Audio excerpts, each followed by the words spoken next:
The Chicago Bears are off to an 0-2 start under first-year head coach Ben Johnson and now host the Cowboys in Week 3. Despite a 52-21 blowout loss to the Lions last Sunday, Johnson was still pleased with the progress he saw from his young quarterback, Caleb Williams. We're in that process right now, and like I said, he took a big step from Week 1 to Week 2. I'm really expecting him to do the same thing Week 2 to Week 3. But the fact of the matter is, we're not going to go Week 1, Week 2, Week 3, all the way through 17 just like that. We're going to have some hiccups along the way, and I'm aware of that. But his approach to the game right now is what it needs to be. He's coming in, he's doing the work. Eventually, these results will start speaking for themselves. But as long as he puts the work in like he's been doing, we're going to be okay. The Bears have never made the playoffs after starting a season 0-2, so Dan, I'm going to come to you first. Is Caleb Williams, the quarterback, under the most pressure this week? Absolutely. He was the guy under the most pressure going into this season. They're 0-2. And he's had one really good drive. I thought he played pretty darn well in the first half last year, but going against last week. Now going against the Cowboys defense that Russ looked like 2016 Russ against. There's so much pressure, and there's already noise. There's already noise around this football team. There's already noise around, is the head coach and the quarterback combination going to work, and why he can't play a full game, and there's better quarterbacks, maybe even on the roster, people are saying, for Ben Johnson other than Caleb Williams. I am lauding everybody, not the right word. I'm begging everybody to just wait until like November till we start to truly evaluate if we think this is going to work. This is still so new in this process. But I'm not everybody. I think if Caleb has a little bit of that roller coaster performance and they lose, it is going to get so noisy around him and that organization. Well, he's two different quarterbacks when he's under pressure and when he's not under pressure. We'll get into that a little bit later, but go ahead, Mina. Well, I think I agree with Dan in some ways. First of all, Caleb Williams was not the problem with the Bears last week. Right. Not even close to the biggest problem, frankly, when you watch the tape. The defense is a disaster. They have a bottom 3 rushing attack in football right now. Issues right now with the offensive line, receivers as well, quite frankly. I thought he played pretty damn well, to be honest. Now, against this Cowboys defense, you do want to see him play well, but I'd like to see them run the football better than they have. But Dan is correct in that there will be a lot of criticism if he falls short this week against an inferior defense. He is not under the most pressure this week. There is a team in Texas that was supposed to win their division easily. They're 0-2. If the Houston Texans 0-3, only 4 out of the last 162 teams that have started 0-3 have made it to the playoffs.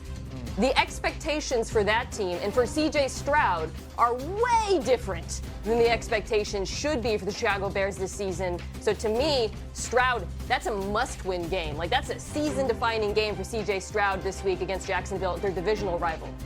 Dan, I'll get back to you in a second because of that look you got on your face with what she's saying, but I got to hear from RC first. Go ahead, please. So, we believe both C.J. Stroud and Caleb Williams have superpowers. C.J. Stroud's problem right now is kryptonite, right? It's the offensive line.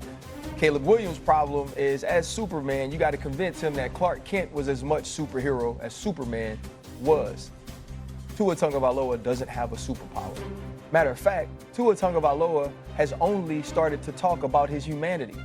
I got to tell Tyreek, hey, I'm not going to be able to throw it 80 yards. You might have to stop and be able to catch it. Oh, I can't do half the things that Josh Allen can do.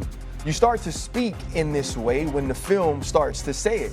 Now, you go to week 1 where you're constantly turning the football over. You're under pressure against the Indianapolis coach. You're overthrowing footballs to the dead. Cam Bynum's getting interceptions. And then now you fast forward to this week and you play a little bit better against a young New England Patriots defense. If he doesn't ball out against the Bills, I don't believe that Tua Tagovailoa is just playing to win a game. I think he's playing for his career. I think if Mike McDaniels is no longer the coach of the Miami Dolphins, if you want to give this team a spark, you have this one quarterback that keeps talking about what he can't do. Go to one who we at least think is athletic. We at least think has some arm talent in Zach Wilson and see can he spark this team. And I just don't know if anybody else will be willing to take Tua Tagovailoa on as a starting quarterback. I want to say this before I go back to all of y'all. Number one, I'm going to point this out about Caleb Williams. This is coming into this game. 63% of his completions, 33 or 49 passes, 67% completions, by the way, for 349 yards, 3 TDs, no interceptions, in a clean pocket when he's not under pressure. When he's under pressure, he's only completing about 44% of his passes. So it's two different worlds with him. The reason why that's relevant is because the man got sacked 68 times last year. He was on suicide watch. He has got sacked 16 more times than anybody in the league. Who was number 2 with that? That was C.J. Stroud. So you're talking about two quarterbacks that have been brought up in this discussion, is C.J. Stroud and Caleb Williams, where a big problem is the offensive line and the absence of protection that they're getting. So that's going to have to be shored up to some degree. This might not have anything to do with the subject because J.J. McCarthy is out, and we get that right now because he's injured. But here's my issue. I would have, if he were healthy, I would have threw his name into this equation. Here's why. Kevin O'Connell is the quarterback whisperer in Minnesota. You had a guy in Sam Darnold whose career you resurrected. 35 touchdowns, 12 interceptions, over 4,300 yards passing. Started you off 14-2 last year before nosedive in the last 2 weeks. The last game of the regular season with a division crown on the line, and then in the playoffs when they sitting there showering one another with water like they won something, but they still had a game to go against the Detroit Lions. I'll never get over that. What I'm saying is, with all of that success, with an Addison, with a Justin Jefferson, even though Addison's not there right now when he comes back, with the weapons that they have with Hockenson, with all of these cats, you said go out the door. I wish you would have said that. You said go out the door, because we got this rookie that we drafted, didn't play a game last year because of his meniscus tear. He hasn't thrown an NFL pass, but this is the guy. We know he's the future, but he's now. I'm sorry.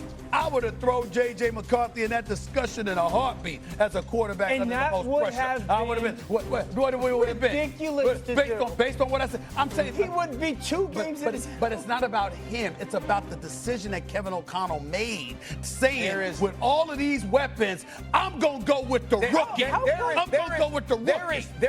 There is pressure on him for sure. Right. From the sense of you're supposed to produce right now because we've seen this roster produce. But the other piece of it is it's way too early. I feel you. But that's why I'm saying I'm only. But I'm going to put him in there anyway. No, I'm only using him to highlight Kevin O'Connell's decision. I'm looking at Kevin O'Connell is what I'm saying, more so than J.J. That's all I'm saying. How come with you, certain quarterbacks, we want to talk about the other parts of what they're doing, and certain quarterbacks, they don't? It depends on the situation. Every situation is not the same. Exactly, dude. Every situation is not the same. Exactly. That's what I'm saying. But again, I'm bringing it up because I might care about this more than you do. You might not pay attention, or you might not care, rather, because I know you pay attention, but you might not care as much about a quarterback getting sacked all the damn times. I'm looking at a franchise that was in a position after 16 games to compete for a Super Bowl, and you said, the hell with everybody else. We gonna go with the rookie that was at Michigan winning the national. Hold on. That's what I was looking at. I'm sorry, Mina. I know you want to. Go ahead, Mina. I'm about to back Stephen A. up. So I'm about to back you up. You know. Go ahead, Mina.